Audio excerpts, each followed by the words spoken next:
My perennial now tips to winning your NCAA tournament bracket challenge. Next on this week's edition of Michigan Podcast. But there's going to be one team that's going to play solely as a team.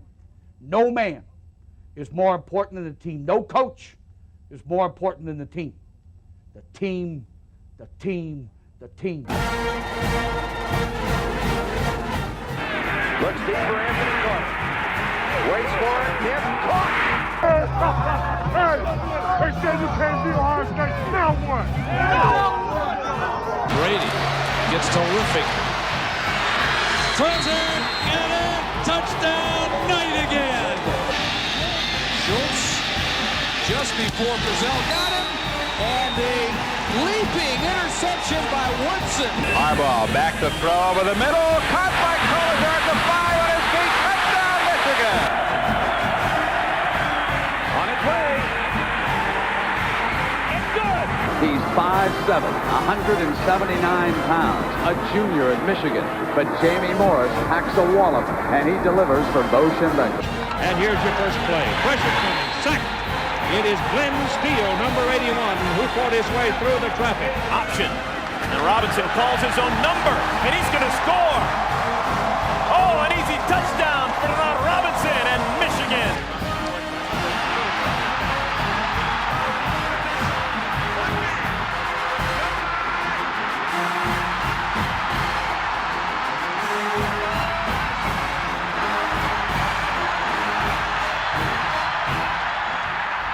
Win it. We're going to win the championship again because we're going to play as a team. And when we play as a team and the old season is over, you and I know it's going to be Michigan again. Michigan.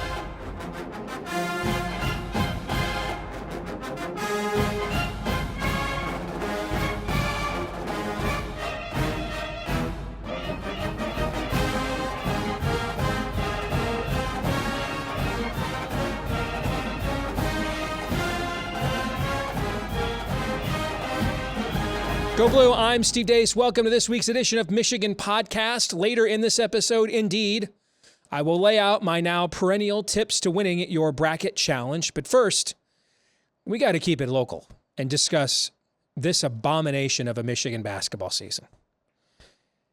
68 teams are about to embark on playing meaningful college basketball here in the midst of the madness. How many of them can say they have a top 100 recruit at point guard, a two-time All-American at center, and two other kids that might be first-round picks in this year's NBA draft?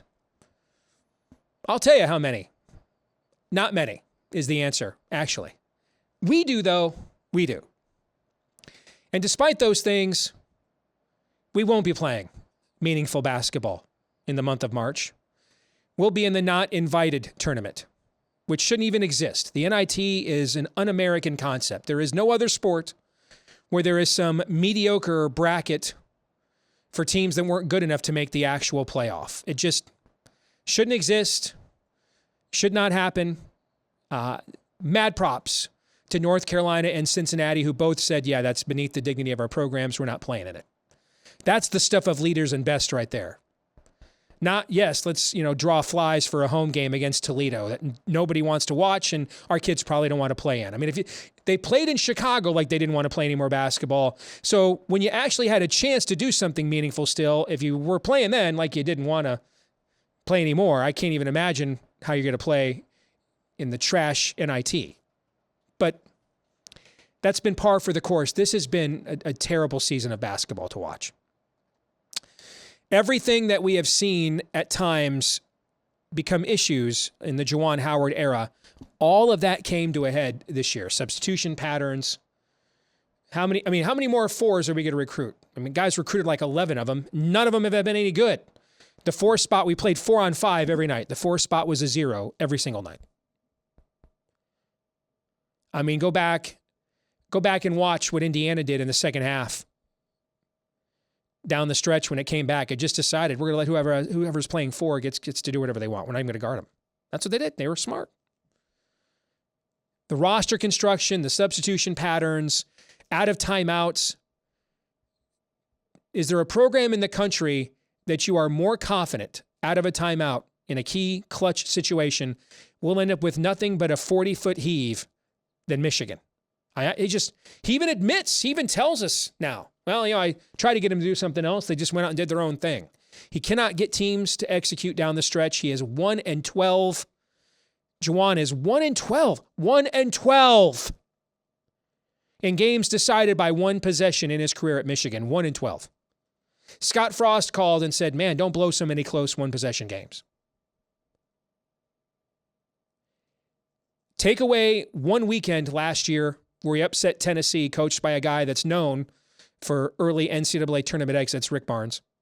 Take that weekend away, and the last couple of years here, where all of John Beilein's players are now gone, and the entire team is Juwan Howard's guys.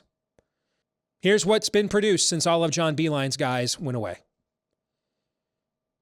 The most losses in a 2-year period by this program in over 20 years. Brian Ellerby, hello. That's what it produced. The most combined losses in a 2-year period by this program in 20 years. It's tough basketball to watch. Watching them get out-battled and out-hustled. Hey, look. Oh, wait. Jett Howard didn't box out again. I mean, this has just been a disaster. And I hate it, too, because I love Juwan. I've loved him for 30 years. I love his life story. I loved him as a player. I just don't think he can coach. I don't. Everyone watching me right now or hearing this, congratulations. You have exactly one less win in a one-possession game as a college basketball head coach than Juwan Howard does. You might be a mailman, a soldier, a lawyer. Doesn't matter. You're about as good in one-possession games as a head coach as Juwan Howard is. This isn't sustainable. So let's play in the NIT because this is a young team. Most of these guys won't be back.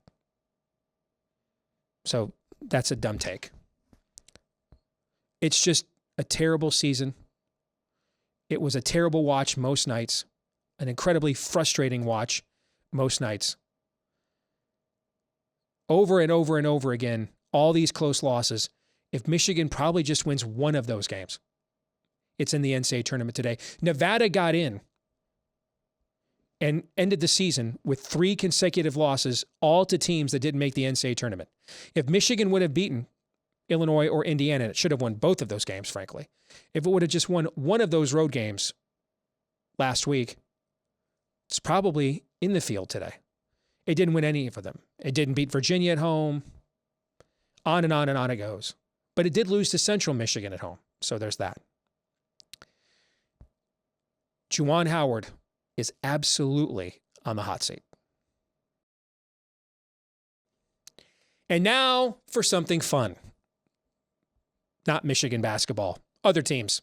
It is time to unveil my perennial tips for winning your NCAA tournament bracket. Why do I go with these tips? Well, here's the big disclaimer. These trends and data points I'm about to share with you have helped me correctly predict 8 of the 12 teams to play for the national championship over the last 6 years. That's 66%. However, I should warn you, there were a ton of outliers in last year's NCAA tournament, to the point that it was the first time since I started using these trends I didn't get either of the 2 teams in the national title game correct. So we'll find out if last year was an outlier. I suspect it was, or more of a trend, but still 8 out of 12, when we're talking about the randomness of the NCAA tournament, that's a pretty good number. So let us begin. First and foremost, no team that lost its first game in its conference tournament has ever gone on to win the NCAA tournament. So this year, eliminate these 10 teams in alphabetical order: Auburn, Baylor, Illinois, Iowa, Kansas State, Kentucky, Michigan State, Providence, Tennessee, and USC. Those 10 teams aren't winning the NCAA tournament because no one that lost the first game of its conference tournament ever has. Number 2, all but one national champion since 2002 was ranked in the top 25 of both of Ken Palm's offensive and defensive efficiency ratings. This year, that is just 5 teams in alphabetical order: Alabama, Connecticut, Houston, Texas, and UCLA. However, Creighton, Kansas, and Purdue are so close to the threshold that with strong tournament runs, they would probably qualify for this criteria by the time we get deep into the tournament. So you could safely add them to the list as well. For example, Kansas was just short of this threshold at the start of last year's tournament, but played its way into it by the time it ended up winning the national championship. So those 3 teams are on the doorstep. So I'd really say your national champion is probably one of those 8 teams. Number 3. In the last 32 years, only 6 coaches have won it all in their first trip to the Final Four. Of the coaches who meet the aforementioned Ken Palm threshold, 3 of them have been to the Final Four before. Kelvin Sampson, coaching at Houston, Mick Cronin at UCLA, and Bill Self at Kansas. So think about that. Those guys have experience and the trend. Number 4, 23 of the 28 teams, that's 82%, to make the Final Four in the Ken Palm era, or in the last 7 years, were in the top 25 of Ken Palm's defensive efficiency ratings. This year, that is these 20 teams: UCLA, and now they're in the order of their defensive ranking: UCLA, Tennessee, Alabama, Houston, Mississippi State, Kansas, Iowa State, St. Mary's, San Diego State, Texas, Northwestern, Boise State, Creighton, Arkansas, VCU, Connecticut, Kansas State, TCU, Duke, and Virginia. However, there are several other teams close enough that with a strong showing in the first couple of rounds could eventually meet this criteria in tournament, like Arizona State, Auburn, Illinois, Maryland, Purdue, and Memphis. Now, I should point out, one of the things you're looking for is teams that meet or don't meet several of these criteria. Don't just necessarily pick one, except for the first one. No team that's ever lost its first game in its conference tournament has won the NCAA tournament, so definitely go with that one until it's proven wrong. For the rest of these, you're looking for teams that show up on these lists multiple times because they meet an overall criteria that you're looking for then. All right, next tip. In the last 7 years, 13 of the 14 teams, that's 93%, to make it to the national championship game, ranked in the top 6 of the offensive efficiency ratings at Bart Torvik's metrics from February 1st through the end of the conference tournaments, meaning their offense was playing at its highest level heading into the postseason. This year, that is these 4 teams: Gonzaga, Baylor, Arizona, and Kentucky. Why only 4? Well, because the other 2 teams in the top 6 didn't make it to the tournament. However, Connecticut, Iowa, and Miami are only 0.1 of a decimal point behind those squads, so I'd probably include them in there as well. Number 6, teams that rank top 25 in 2-point defense and outside the top 150 in 3-pointers attempted traditionally do well or overperform in the NCAA tournament, except for the COVID year in 2021 when they didn't. Now, let me quickly, before we go back to this, explain why that's the case. Because with so many games and so many different kinds of opponents, randomness reigns. 3-point shooting is random. One night you'll make 12, next night you couldn't hit water from a boat. All right. What is a constant is that I get better shots, so I'm not relying on shots 20 or 22 feet from the basket, and I play defense regardless, right? So if I get a lot of points via 2-point shots, that means I can get to the rim. And if I'm good on defense, means I stop you from getting to the rim.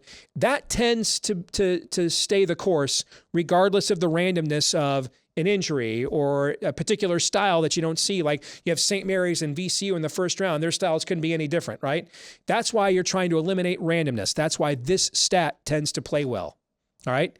Last year, tiny St. Peter's was one of these teams, almost made it all the way to the Final Four. This year, that is just 4 teams: USC, Houston, St. Mary's, and Indiana. Notice Houston is showing up a lot. Keep this in mind, though. This is the fewest teams that have ever met this criteria. Last year, 10 teams did, for example. This year, it's only 4. That would seem to indicate, I think I wrote eradicate, sorry. That would seem to indicate more randomness than normal in this year's tournament, if there's only 4 of those teams. Number 7, since 2002, only 1% of the teams to make the Final Four ranked in the top 10 of either Ken Palm's offensive or defensive efficiency, but then outside the top 50 in the other. Why does that stat matter? Again, too much variation. If you have a lot of variation, you're probably going to lose, okay? Now, Duke last year was one of them, but then got to the Final Four, but then lost. So this year, fade these 8 teams from getting to the Final Four. Gonzaga, Baylor, Iowa, Xavier, Missouri, Mississippi State, Iowa State, and San Diego State. History shows those teams just don't make the Final Four. Too much variance. One night, that variance catches up to them in a single elimination, and they're done. So just like we've seen Houston show up a few times on the good list, we've now seen Iowa show up a couple times on the bad lists. Number 8.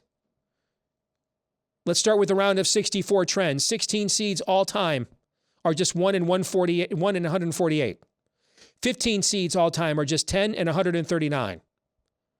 So therefore, pick at least one 13 or 14 seed to win, though, because at least one of them does about 20% of the time. St. Peter's last year. 12 seeds have won at least one game 29 of the last 33 years. Last year, they won 2. 9 seeds are almost exactly 500 all time against 8 seeds. Trends in the round of 32. Pick all the number 1 seeds to advance to the Sweet 16 because they do about 90% of the time historically. But pick at least one double-digit seed to make it to the Sweet 16 because that has happened 35 of the last 37 years. On the round of 16. Advance exactly 3 number 1 seeds to the Elite 8 because all-time number 1 seeds make it that far about 75% of the time, although last year just one of them did. Advance no team seeded lower than 11th because all-time only 3 of the 304 teams ever to make it to the Elite 8 were seeded that low. That's only 0.9%. But one of them, St. Peter's, just happened last year. Good luck playing those odds 2 years in a row. When we get to the Elite 8, advance either 1 or 2 number 1 seeds because 30 of the last 37 Final Fours had exactly that many number 1 seeds. Advance no double-digit seeds to the Final Four because all time since seeding began in 1979, only 6 of the 172 Final Four teams, 3.4%, were seeded lower than 9th. That's it. That's a 40-year trend. When you get to the Final Four, advance no team seeded lower than 6 because only 3 times in the last 36 years has there been a national championship game with a team seeded lower than that.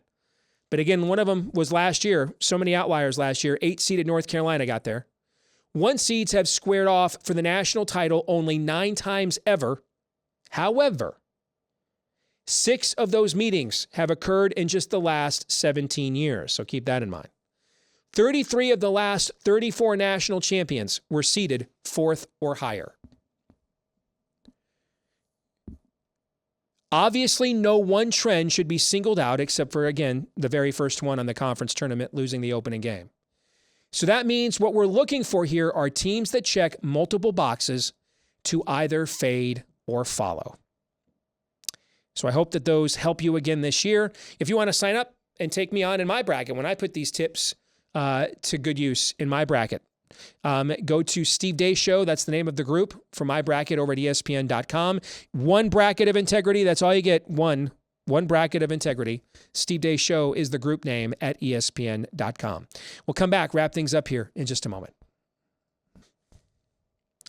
This week's Twitter poll, we asked you, should Michigan refuse to play in the NIT? 55% of you are wrong. You said, no, Michigan should play. You're wrong. 45% of you got it right. Michigan should not. It's beneath the dignity of the program. Don't play in it. It's a joke. It's trash. That brings us to our feedback of the week. Gregory Stewart says, it might not fit where you think Michigan should be, but extending the season to improve is worthwhile. No, it's not. There's nothing to be gained by playing a bunch of also-rans, and most of this roster won't be back next year. So, God bless you, but that's wrong. All right, that'll do it for this week's episode. Don't forget to like, rate, subscribe, 5-star review, share, follow, etc. Whether you're watching here on YouTube or listening on iTunes or elsewhere, please help us to find more Michigan fans just like you, please. You can also follow us on Twitter at Michigan Podcast in between episodes as well. I think that's it. Until the next time, I'm Steve Deace. Go Blue.